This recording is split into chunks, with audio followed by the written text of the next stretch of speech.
네, 어제 열린 베이징 동계올림픽의 남자 쇼트트랙 경기에서 한국 대표팀에게 석연치 않은 판정이 나온 뒤 후폭풍이 거셉니다. 한국 선수단은 오늘 해당 경기를 국제기구에 제소하며 재발 방지를 촉구했는데요.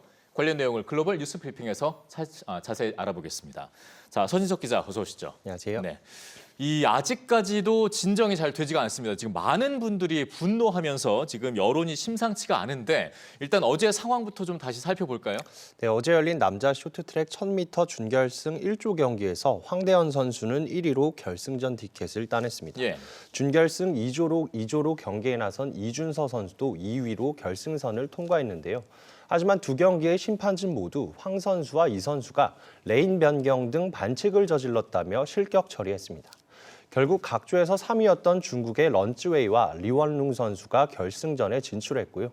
결승에서도 헝가리 선수가 1등을 해 금메달을 따내는가 했지만 심판은 헝가리 선수도 비디오 판독 끝에 실격을 선언했고 런쯔웨이와 리원룽 선수는 나란히 금메달과 은메달을 목에 걸었습니다. 네, 이러다 보니까 중국 선수들과는 옷깃만 스쳐도 안 되고 그냥 메달을 중국이 다 수령해라 이런 말까지 나오는 거 아니겠습니까?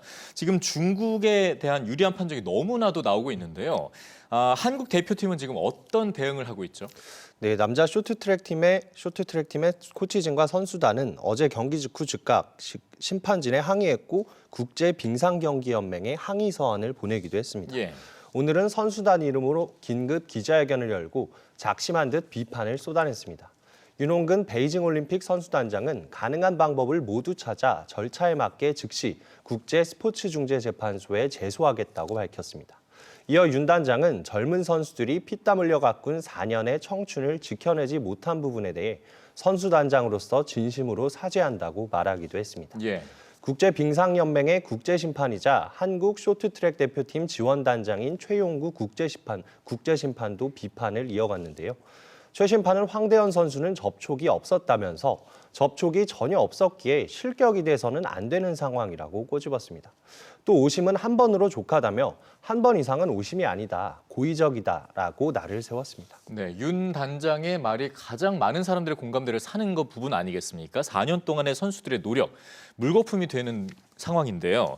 어제 중계진들도 너무 황당한 나머지 말을 아끼기가 힘들어하는 그런 모습이었습니다. 그렇습니다. 지금 국제스포츠중재재판소에 제소를 하게 되면 결과는 언제쯤 나오게 되는 거죠?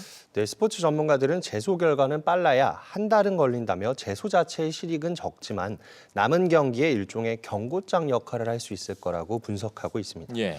국제빙상경기연맹도 이의 제기에 즉각 공식적인 반응을 내놨는데요. 규정에 따라 이의를 제기할 사안이 아니다라는 입장입니다. 황대현 선수의 레인 변경이 심판진 판단대로 접촉을 유발하는 불법적인 늦은 진로 변경이라고 판단한 거고요. 올림픽 기간 중에 나온 결정에는 항의할 수 없는 게 규정이라고 못 박았습니다. 중국 북경일보 등 중국 매체들도 준결승과 결승에서 보인 심판의 판정은 옳았고 한국과 헝가리 선수의 실격은 정당했다고 주장하고 있습니다. 네.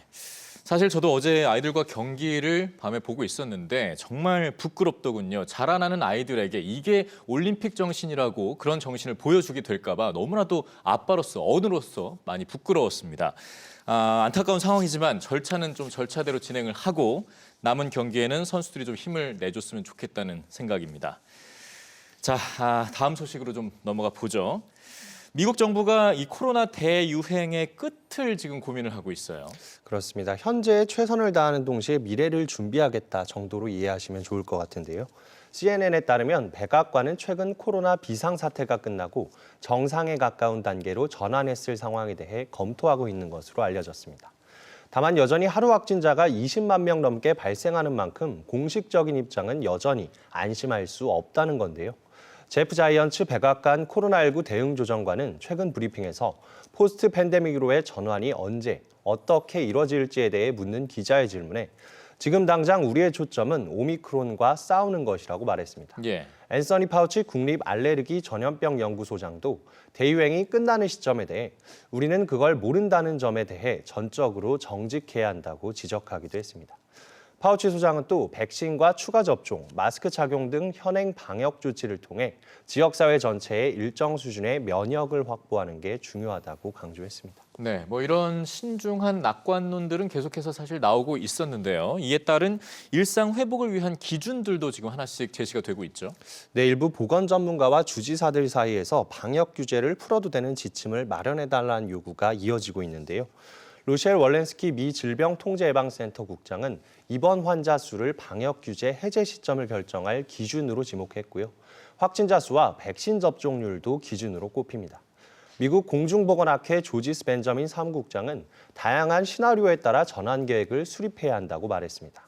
또 더 강한 변이가 출현해 또다시 봉쇄 조치에 들어가는 시나리오와 더 이상 의료 체계를 압도하지 않는 계절성 질환으로 전환하는 시나리오 등 모든 가능성을 열어놔야 한다는 판단입니다. 네, 사실 아마 이럴 때는 끝날 때까지 끝난 게 아니다. 이런 말들이 좀 우리를 감싸게 되는 것 같은데 어쨌든 이런 신중론과는 좀 대비되는 현장 반응도 지금 나오고 있지 않겠습니까? 네, 공화당 주지사가 있는 텍사스와 플로리다주는 이미 학교의 마스크 의무화 조치를 금지하기도 했는데요. 이 같은 흐름은 미국 동부 민주당이 집권한 주까지 확산하고 있습니다. 뉴욕타임스에 따르면 민주당 소속의 필 머피 뉴저지 주지사는 오는 3월부터 학교의 마스크 착용 의무화 조치를 폐지한다고 밝혔습니다. 뉴저지는 누적 확진자 수가 200만 명이 넘는 최대 피해 지역으로 꼽히지만 최근 확진자 수가 급감했습니다. 예. 머피 주지사는 최근 조 바이든 대통령을 면담한 자리에서 많은 사람이 정치적 견해와 상관없이 이제 정상적 삶으로 돌아가고 싶어 한다고 밝힌 만큼 여론을 더 이상 무시할 수 없다고 판단한 겁니다.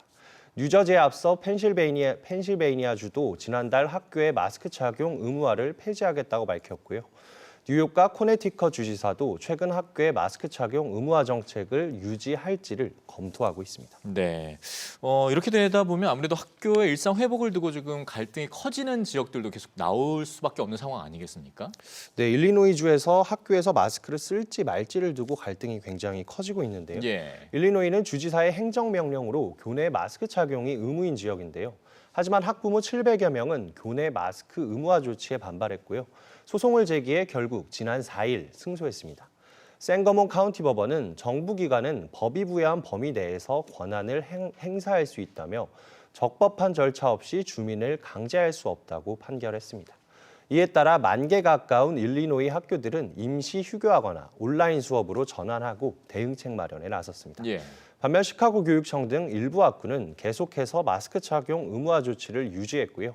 주정부 측은 항소 법안의 신속 심사 절차를 요청하겠다는 입장인 만큼 항소 결과가 나오는 2주일 동안은 혼란이 이어질 것으로 보입니다. 네, 뭐 어떤 부분이 정답이다라고 말하기엔 굉장히 어려운 상황입니다만 그동안 잘 참고 버텨온 만큼 끝까지 좀 안전을 최우선으로 좀 생각했으면 좋겠습니다. 네, 서진석 기자 수고했습니다.